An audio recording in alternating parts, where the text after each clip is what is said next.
about to hear is true. The names have been changed to protect the innocent. Fatima Cigarettes. Best of all, king-size cigarettes brings you Dragnet.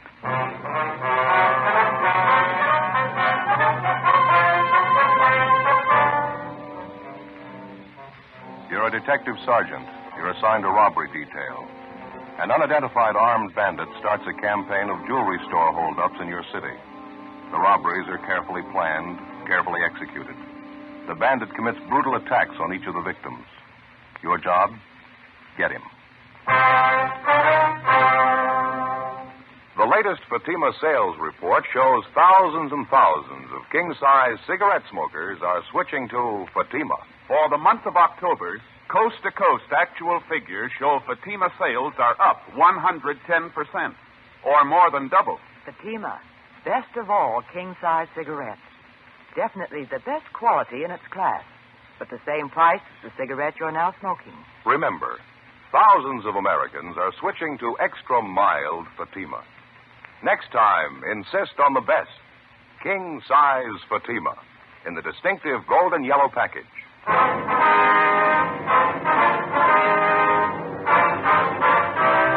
Dragnet, the documented drama of an actual crime. For the next 30 minutes, in cooperation with the Los Angeles Police Department, you will travel step by step on the side of the law through an actual case transcribed from official police files. From beginning to end, from crime to punishment, Dragnet is the story of your police force in action. It was Wednesday, March 10th. It was cold in Los Angeles. We were working the day watch out of robbery detail. My partner's Ben Romero. The boss is Captain Didion. My name's Friday. It was 3:28 p.m. when I got to room 27A.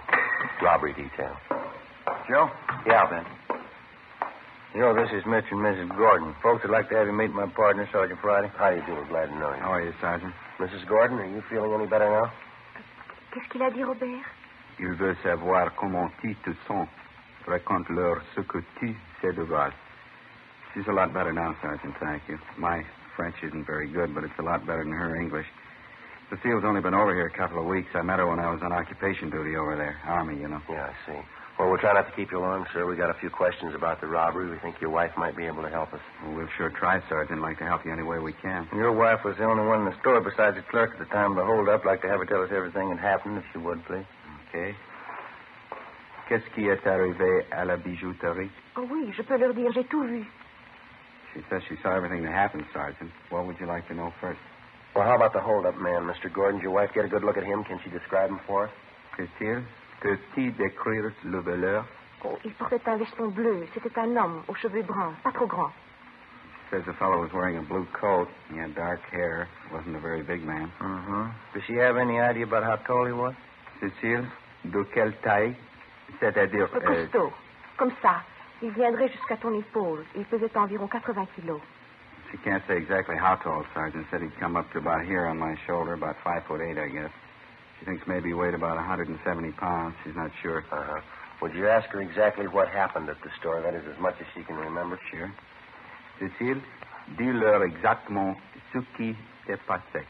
Eh bien, j'étais au comptoir quand l'homme est entré. Il est allé directement au vendeur, celui qui me servait. Et il avait un revolver dans la main.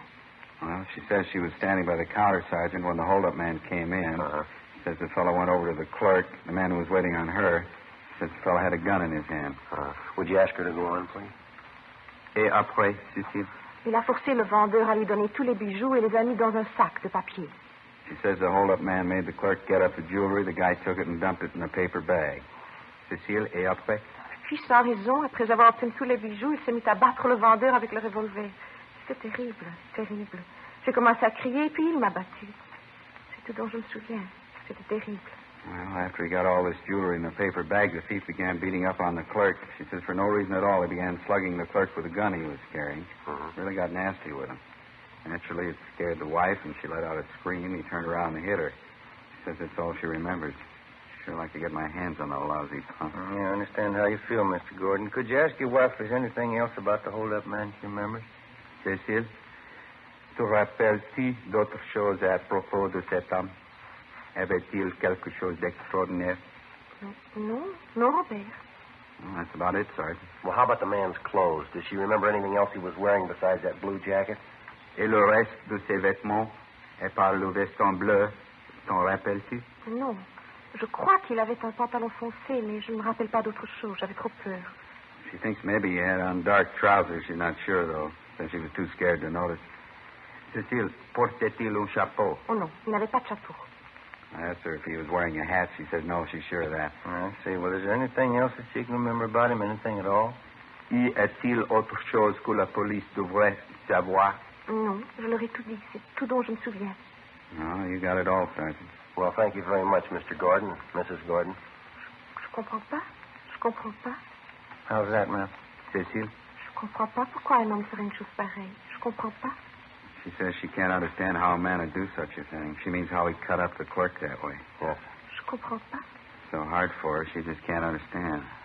Tell her we can't either. 2 weeks before, on the 27th of April at 2:30 in the afternoon, the robbery suspect had begun his campaign of downtown jewelry store holdups. Since that time, in the same general area, he had succeeded in committing 3 more jewel robberies and making good his escape. Each of the holdups netted him more than $3,000 in rings, diamonds, and other precious stones. From his M.O., it was obvious that he was experienced. All of the robberies were committed in broad daylight. All of them were apparently well planned. After obtaining the loot, which he dumped into an ordinary paper bag, he turned on his victims and with no provocation beat them viciously. After 2 weeks of investigation, we had yet to come up with a solid lead on either the identity of the suspect or his whereabouts. We had a fair description of the hold-up man. We had a good rundown on his method of operation, but repeated checks on possible suspects through the Record Bureau, CII in Sacramento, and through our statistician's office failed to get us anything. There were no kickbacks on our all-points bulletin. After we interviewed Mrs. Gordon, the witness to the latest jewel robbery, we were no further along than we were 2 weeks before, an M.O. and a description. Neither one of them were giving us much help. 4:05 p.m., we met with Captain Didion. How about the mug books? Any luck there? Miss Gordon's in there now, Skipper, with her husband. They're checking through them. Nothing yet. Mm-hmm. What else you got working? New run going through the stats office. Third one this week might get us something. The store manager on that job this afternoon. Did you talk to him yet? Yeah, we did. He gave us the best lead we've had so far in the thing. Looks pretty good. Yeah, what's that?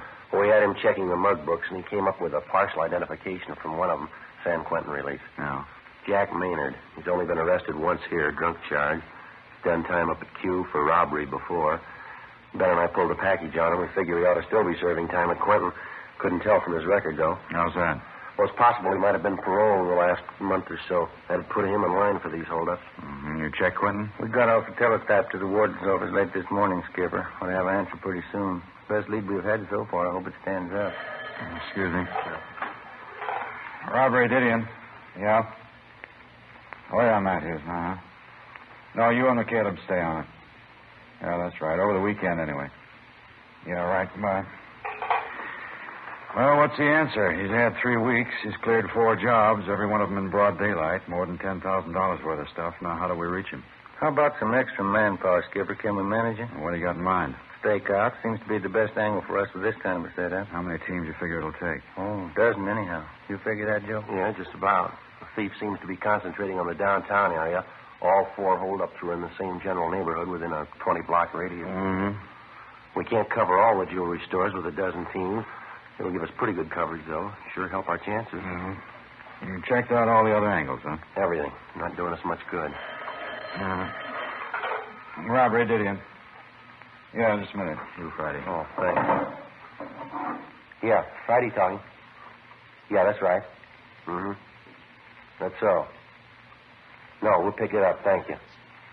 This communications just got an answer on that teletype to Quentin. On Jack Maynard? What'd they say? No lead. He's still in prison.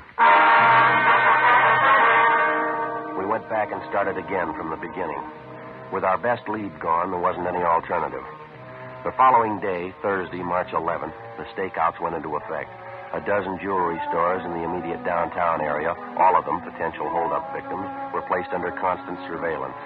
3 days passed. Nothing happened. No sign of the holdup man. We stayed on it. Tuesday, March 16th, 11 a.m. At a small downtown jewelry shop, 3 blocks from the nearest stakeout team, the bandit committed his 5th successive robbery and made good his escape. The M.O. and description matched in almost every respect. Ben and I answered the call and drove to the scene of the holdup to interview the victim, a Mr. Walter Myers. He came straight back this way, just where I'm walking. I was at the end of that counter there, just where you are.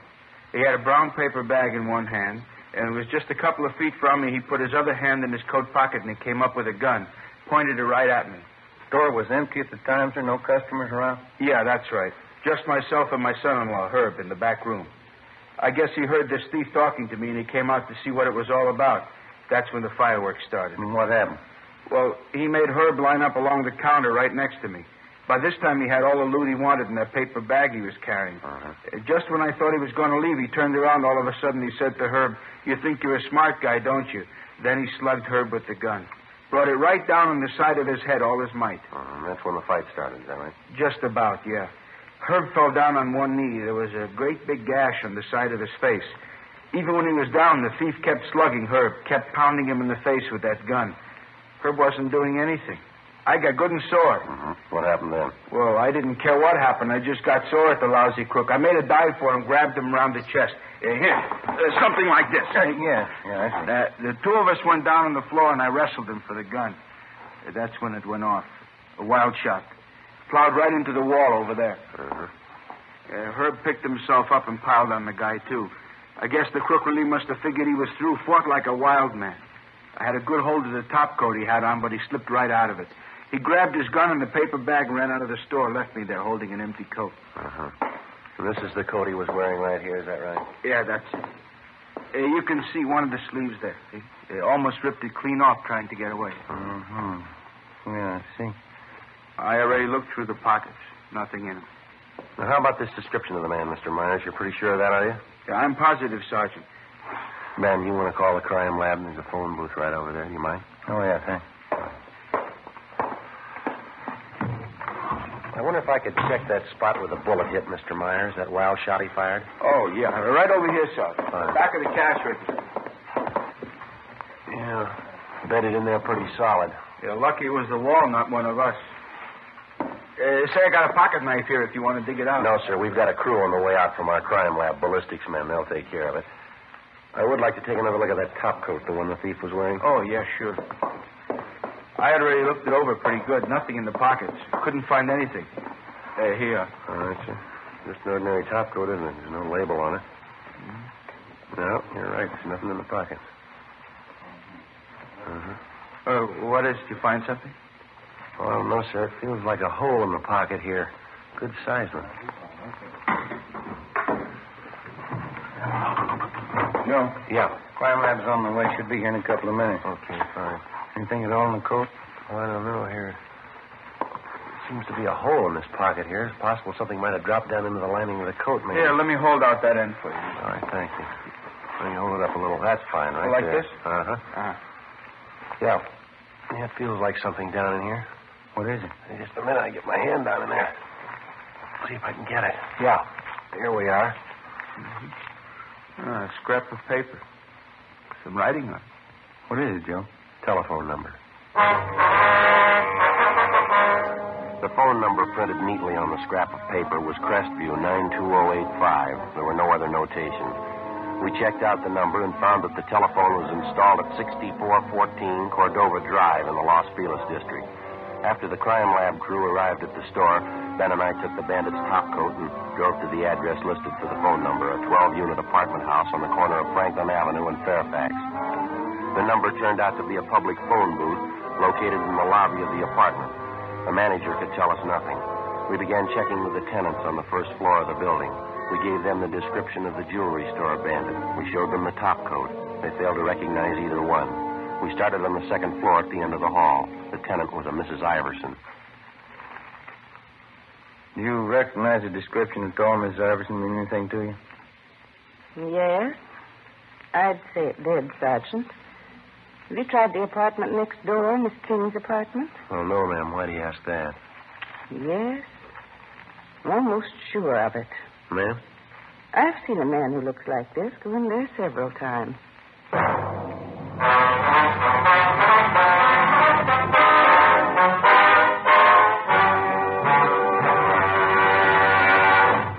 You are listening to Dragnet, authentic stories of your police force in action. Millions heard it. Yet only 52 have written. Starting on Dragnet over 2 months ago, on September 20th to be exact, Fatima made a special money-back offer to more than 10 million listeners. The results? Amazing. Millions heard it.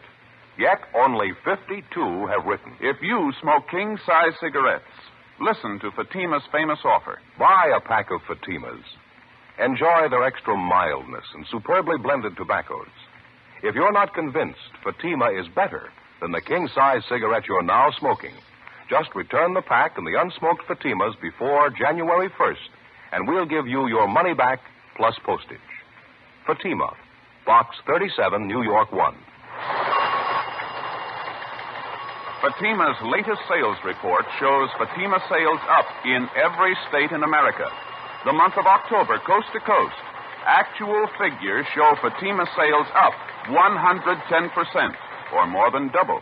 Yes, thousands and thousands of Americans are switching to king-size Fatima. So why wait? Switch to Fatima today. Extra mild. Best of all, king-size cigarettes.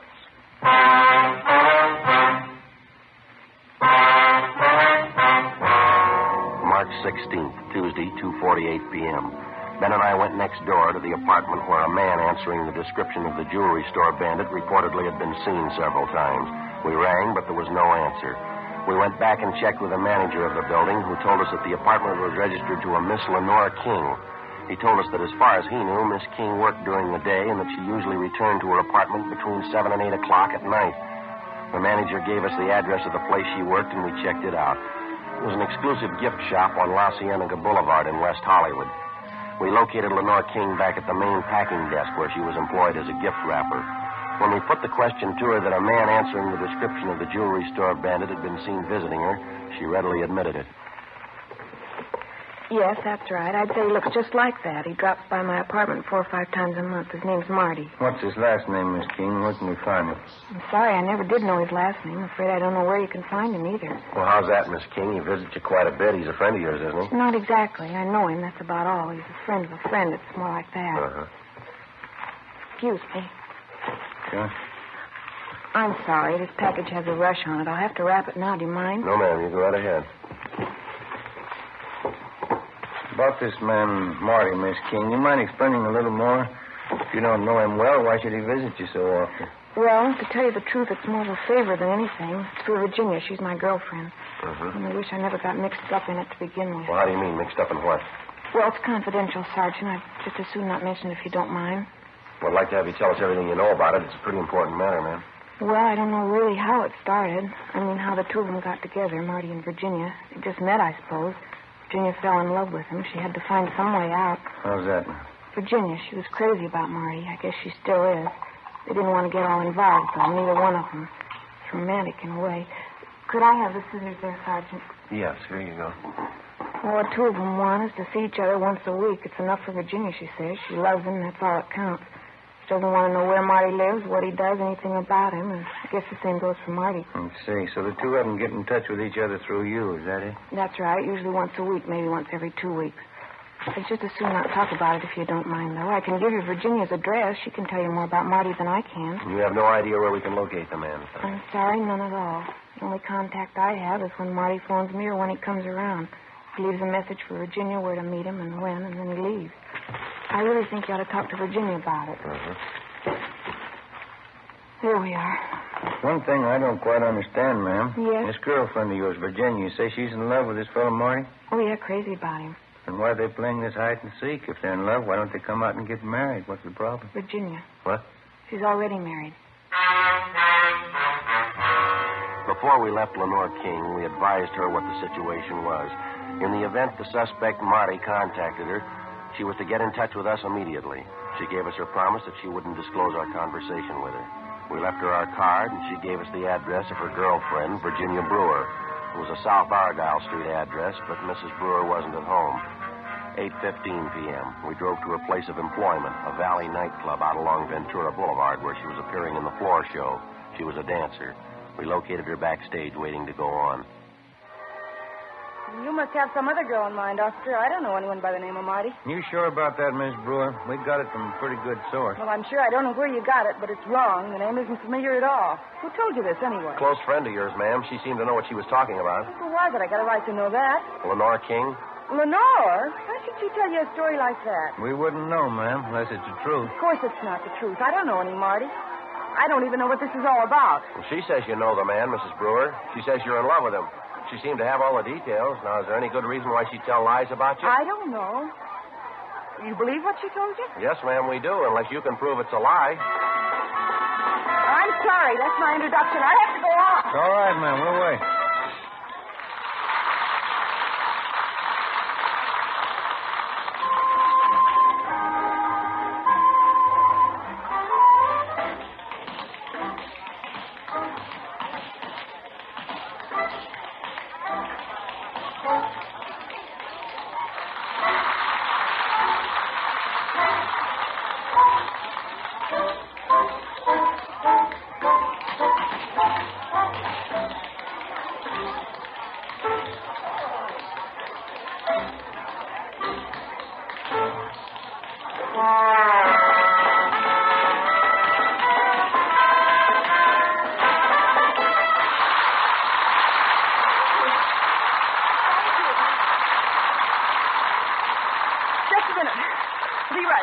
Take another ball. Yeah, go ahead. Go ahead. Thank you. Very kind.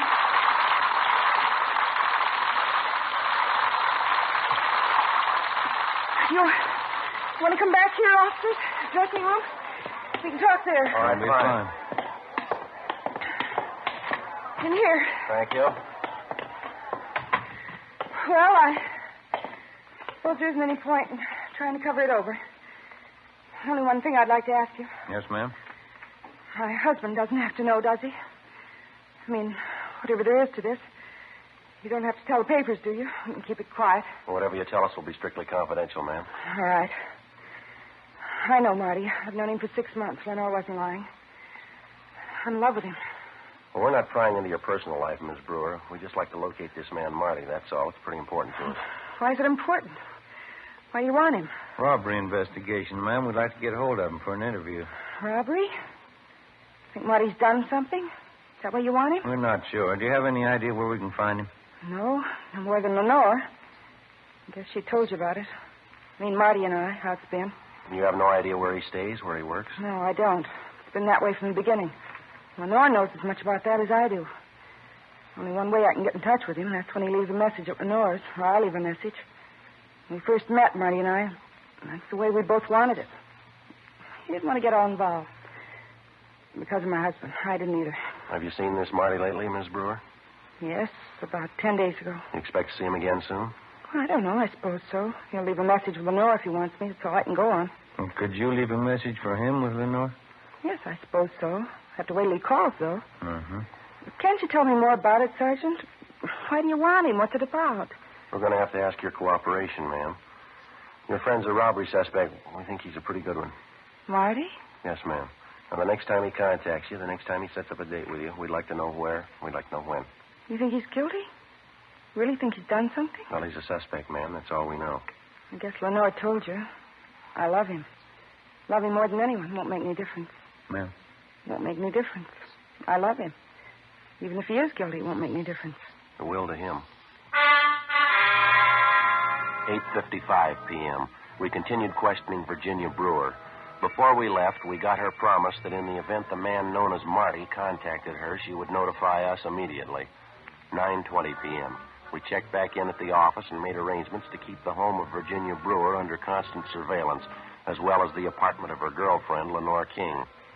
The following morning, we checked with the ballistics men at the crime lab who'd examined the slug which had been taken from the wall of Walter Meyer's jewelry store, the latest of the hold-up man's victims.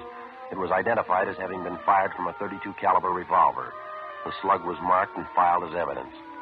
Thorough examination of the topcoat which the suspect had left behind at his last hold-up failed to yield any new leads. The jewel trays at the store which had been held up were also checked for fingerprints. A week passed. No sign of the jewel thief. Wednesday, March 24th. I'll grab it. All right. Robbery, Romero. Oh, yes, ma'am. Mm-hmm. Well, when was that? All right. Fine, yes, ma'am. Thank you. Bye. You got anything? That friend of Mrs. Brewer's, Lenore King. Yeah. Says this fellow Marty called a few minutes ago. Uh-huh. Set up a date with Mrs. Brewer. We're supposed to meet at Lenore's apartment. When? 8 o'clock tonight. 4:45 p.m. We checked with Captain Didion and set up a plan to have the apartment building where Lenore King lived thoroughly covered that night. Carr and Matthews were assigned to cover outside the main entrance. McCaleb and Olson would cover the lobby. Ben and I would be in the apartment proper along with Mrs. Brewer and Lenore King. By 6 o'clock that night, we were all in position. We waited. 6:30, 7 o'clock, 7:30. We waited. Mrs. Brewer walked the floor with a drink in her hand. 7:45, 7:50. Ben watched at the window. Virginia Brewer got nervous. You can't prove it. You don't know anything for sure. How do I know you're not trying for a frame, trying to blame Marty for something he didn't do? We're not blaming him for anything, ma'am. He's a suspect. We want to talk to him, that's all. Why don't you sit down, huh, Virginia? No use getting upset. It'll be all right. Come on, honey. Got him all over the place, Lenore. Cops. Waiting for Marty. What am I supposed to think? Why don't you relax, Miss Brewer? If he's not the man, you got nothing to worry about. He's right, honey. Sit down, huh? Let me freshen up that drink. Hey, Joe. Yeah. Car pulling up outside. A sedan. Yeah, let's see. Right in front, see? Man getting out. Yeah, he's coming in here. Marty. Can't see him. He must be inside.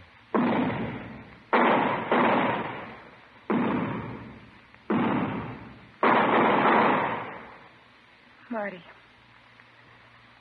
Marty. Why didn't he tell me? You want to hop downstairs, Ben, see what happened, huh? Yeah, all right. It'll be all right, honey. Take it easy. It'll be all right. I didn't know. I didn't know. Sergeant, why did you do it? Do what, ma'am? Marty, I didn't know about it. We didn't know anything about each other, and this has to happen. Why didn't he tell me? I wouldn't know. I love him. The rest I don't know, but I love him. If he was in trouble, he could have told me. If he loved me, he would have told me. He would have told me everything. Well, I guess maybe you got the answer. What? He didn't love you.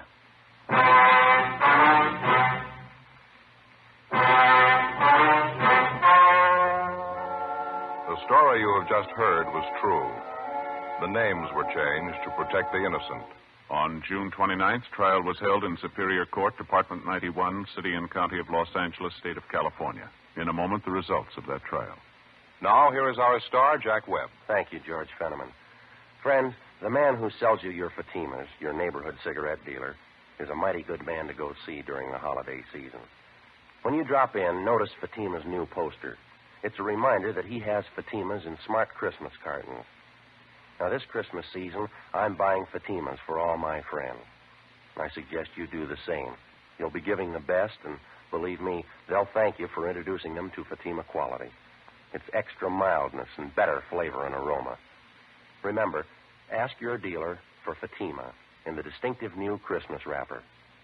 And when you see it, you'll agree it's the smartest of all Christmas cartons, just as it should be, because Fatima is the best of all king-size cigarettes.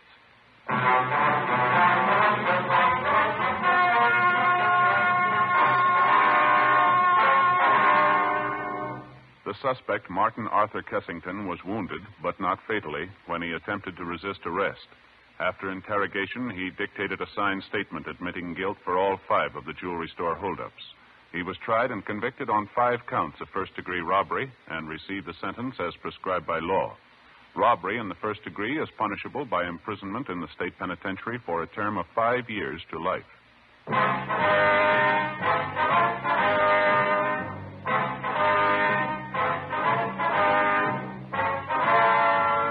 You have just heard Dragnet, a series of authentic cases from official files. Technical advice comes from the Office of Chief of Police W.H. Parker, Los Angeles Police Department. Barton Yarborough is Sergeant Ben Romero. Also heard were Vic Perrin and Virginia Gregg. Script by Jim Moser. Music by Walter Schumann. Hal Gibney speaking. Fatima Cigarettes, best of all king-size cigarettes, has brought you Dragnet, transcribed from Los Angeles. Next, Counter Spy fights international intrigue on NBC.